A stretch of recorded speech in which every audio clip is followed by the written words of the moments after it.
13 and 14 was when I was getting high by myself. On what?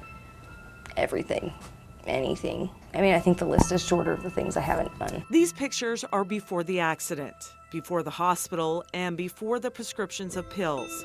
These are pictures of a past, but life would take a new focus. Following her near-death experience on the street corner of Wellesley and Pittsburgh, Ballou's life became centered on drugs. After the police sirens had faded and crime tape came down, Ballou would long continue taking prescriptions for her injuries, never considering at that time that she had a problem. I didn't even know I was an opiate addict until I was almost 20, because I was being prescribed pills and fentanyl, and anything I needed I was prescribed. Prescribed for valid reasons, but eventually losing control. That story is certainly not unique to Ballou. People start opioids for pain management and can end up overusing. This can also lead to other non-prescribed drug use as well.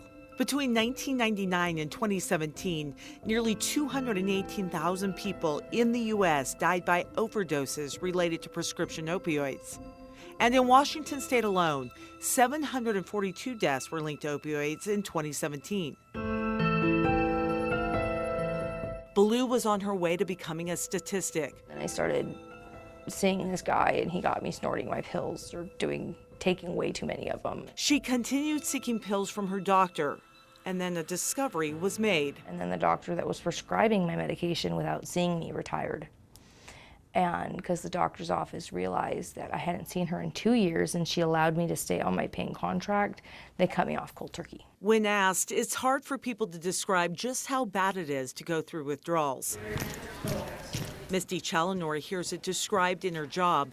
She runs the opioid treatment program at the Spokane Regional Health District. Essentially, it's the flu times 1,000. I tried really hard to just quit using after CPS came in my life, and I couldn't. And as Ballou continued to struggle with her addiction, her world changed. She no longer could keep her situation to herself. Someone else was relying on her. You can show me your room. Trinity Marie is Ballou's daughter. Is that Captain Marvel? She loves to show off her toys, her room where she keeps her treasures. But for Ballou, Trinity is the treasure, the factor that pulled at her in one direction, almost as hard as addiction pulled her in another. I've had relapses, more than I can count.